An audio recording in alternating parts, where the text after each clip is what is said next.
the table can certainly get up underneath Roy's skin and really make him work for that championship money he's fighting for. I agree fully.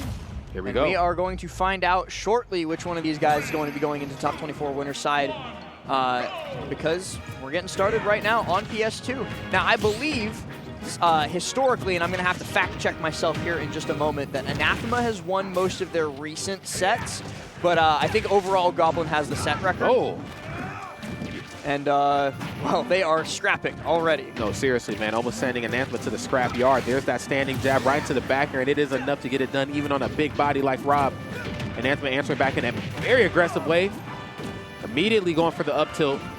Quick frame 4 option up close. Nothing off the up smash, but I'm not surprised he went for that, of course.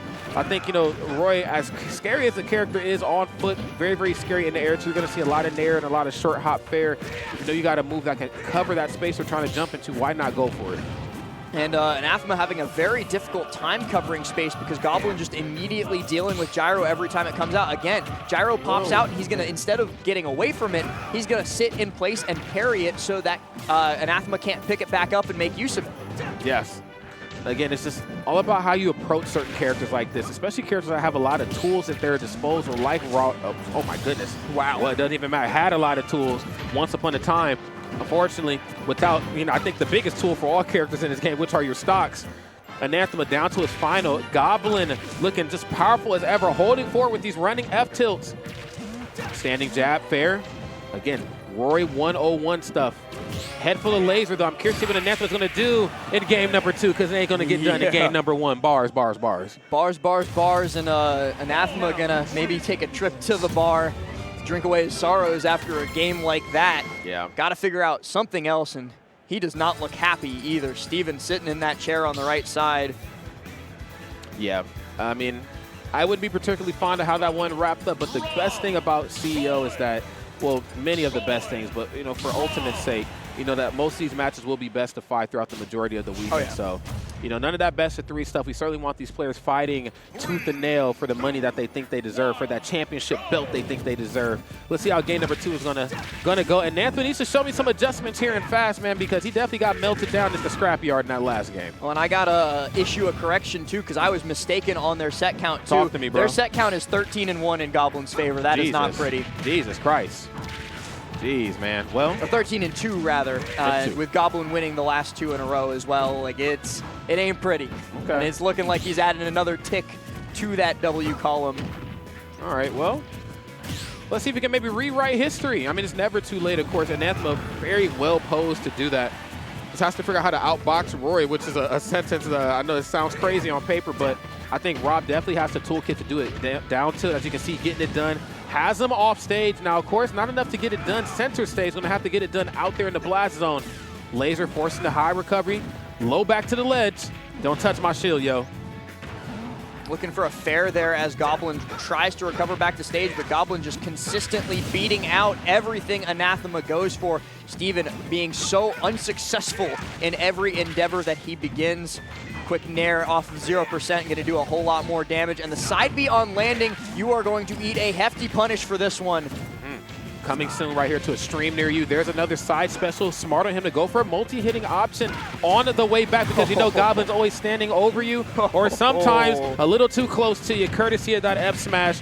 Goblin looking good. Has certainly looked better on his way back down, but as it stands right now in terms of stock leads, Goblin's looking phenomenal. And even when Goblin serves himself up on a silver platter for Anathema, he whiffs that grab right in his face. I'm honestly starting to wonder if maybe this is more of a mental block than a player diff, because Anathema is just not playing like himself, but starting to show signs of life with that gyro spike off the stage there. At least puts a point on the board this time around. Might be able to bring it to a last stock situation. We'll see, man. He's definitely got to work for that money because Goblin's not relinquishing anything for free right now. There's the down tilt. Frame 5 jab again, always just there to check the temperature in the corner. Not exactly sure what Rob's quickest options are out of shield, but I think for the most part, the goal is to not be caught in the corner, so you don't have to think about it. Rob's quickest options out of shield might be like shield grab. He does not have much at his disposal. Maybe down tilt if I had to put a real guess out into the world. But he does not have a lot of great options in that situation. Woo! And a great option in that situation is the one that Goblin pulled out. An up smash in the corner, catching Anathema. Closing out game number 2 with just about the same amount of swiftness as game number 1. That's right. Goblin, I think he's understanding the assignment. You know, Anathema's starting to fight back a little more. I hate that it's coming at the courtesy of him being down 2 games, but he knows that he's starting to wake up, and most importantly, he's starting to figure out how to deal with not just Roy, but Goblin's Roy. Because, again, you tell me Rob versus Roy at the bar, I'm going to tell you that Rob is going to win it tenfold. However, you start to specify the types of players, and then I'm going to say, okay, it might be Goblin's Roy that's going to get it done. So. Well, and something that chat's pointing out that I'm going to expound upon a little bit more. This is Gob's most played matchup. He has 189 recorded sets against Epic Gabriel. 189? 189 recorded sets against Epic Gabriel. It is 110 to 79 for those of you curious at the record in Gob's favor. What? So he knows how to play against Rob in case you thought otherwise. Wow. Okay, well, he definitely knows. When it comes to Rob, I slay these characters, all right? And he's doing it right now in a big way, but the job ain't done right yet. Anathema just has to figure out a way to get back onto the ground, and certainly a task easier said than done. Took a lot of damage and just trying to start up something, anything. Of course, it's not going to be a big hit. It's usually going to come at the courtesy of either a down tilt or that frame 4 up tilt to really put some damage on the board for himself, but it just feels like in this matchup, instead of being proactive, he's just being reactive. And there are points and times in the matchup to go for those 2 things, but when it comes to Roy, you got to be proactive, man. You don't want to react to everything he's doing. No, he's just too fast. He's got too much coming at you at any given point where you just can't react to all of it or you're going to get overwhelmed. You got to pick and choose your moments where you go for stuff like that. But this game number 3, looking a lot better for Anathema. He's keeping it a lot more even at the start here. Landing Nair, going to pop Goblin up high and a parry on the landing, but Goblin's able to get away with it. He's getting away with murder, but he's not getting away with that jump because Anathema gets him with a quick raw bear. That's right.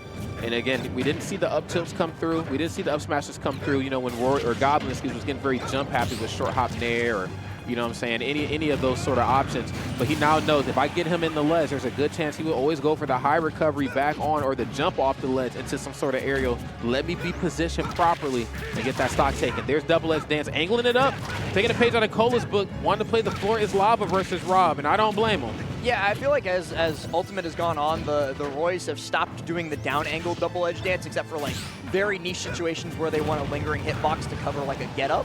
Other than that, at low percents, they're angling that up because they want to shark you. They want you in the air so they can juggle you and do a billion damage to you and then back air you for the kill. That's right. It's all about playing to your opponent's weaknesses, and I think the Roys are, like you said, just figuring that out here. There's that jab right to the back here. You know how it goes, man. But still in the deficit. Anathema right now knows how to hold on to this lead. Curious to see what he's going to do to expound upon that idea, though. Back throw here, going to put Goblin in a bad spot, but Anathema trying to checkmate him in the wrong spot. There's a bishop on the diagonal, and your queen is gone. Uh-oh. Landing jab. There's fair. Nothing off the upper sour there that time, and tilting up the F smash. Again, he just knows he's going to jump in on me. Let me try to beat him before he even gets back onto the ground. Back throw here. No, up, down throw? That was weird. Yeah, a little bit of matchup spaghetti right there. He said, you better put the double edge dance up. Put it away, bro. Okay, one more stock right here on both these 2 players' behalves. Anathema, of course, 134%, starting to bleed out. There's a lot of laser online. Let him expend the neutral special in the corner. He's playing very, very careful. Got to find some way out of this corner. Goblin now in control of the gyro. Gonna toss him up into it. No, actually just lets it come back down for the extra damage. Anything Roy's got will kill here. Even jab up air as Goblin connects, closes it out as a 3-0. Moving on into the later parts of bracket once again. And you know, one of the few remaining reps in this bracket for the home territory, the CFL crew. Goblin, of course, always doing it big for those guys. Yeah, 100%. Goblin, you know, he's just one of the few, not the few players, but, you know, one of the more outspoken players that can really hold it down and let the world know he's holding it down, whether he's telling you on Twitter or he's letting his gameplay do the talking for him. Goblin does it like no other. This might be a stream for the Roys, is what it's feeling like this weekend. And honestly, I'm here for it. You know, I think in our time in Smash, these last so many events, you know, I've definitely, and you as well, and a lot of other people, we've proven battle tested that we can, you know, commentate longer matches. You know, I'm going to let you guys do with that information as you must. You know, it doesn't hurt to get some faster matches, and I think Cola and Goblin, of course, is kind of speed running their way through this. Yeah, definitely. You know, we as commentators get put through our paces from time to time, but we get the occasional set like, you know, Riddle's Fusix or Cola versus Arsenic or Goblin versus Anathema, where it's just wall-to-wall action the entire time. They are just doing their darndest to destroy each other, both mind, body, and also soul. Definitely, definitely. They're doing it in a big way, of course. And also, friends, if you're hanging out with us in the Twitch chat and you are living it up in a big way, again, this is CEO 2024, one of the biggest and most prolific fighting game events, really just gaming events at this point. We've completely exceeded the idea that this is just a fighting game event. There's other games happening here. Hell, I got a pocket full of, where are they at? Oh, let's see. Got a pocket full of Pokemon cards. Can y'all see that? It's my man Koraidon. There he kind of sort of is. Look, I was playing Pokemon TCG earlier. I was doing a lot of things, okay? There's so much to do here, and honestly, so little time. I feel like I can't even dedicate all the time I want to TCG because I want to go to the DDR room, then I want to hang out in Jabali Land, then I want to eat some JFC, Jabali fried chicken. There's so many things I want to do, but that's because CEO is just a beautiful event. Yeah, you know, I've been spending most of my mornings pre and between commentary blocks over in the Project Storm Rhythm game room. Nice. Having some time, having a fun time, both, you know, playing against other people, playing with other people, you know, just grinding it out. You know, one of my favorite communities alongside the FGC is the rhythm game players, because there's no real like animosity between anybody in the rhythm game community. Everybody just wants everybody else to get better, have a fun time on their favorite games, and, you know, maybe sell somebody who's new on picking up and focusing on your game, because my game's better than that other DDR clone. Yeah, so come play ours. I usually favor the ones that have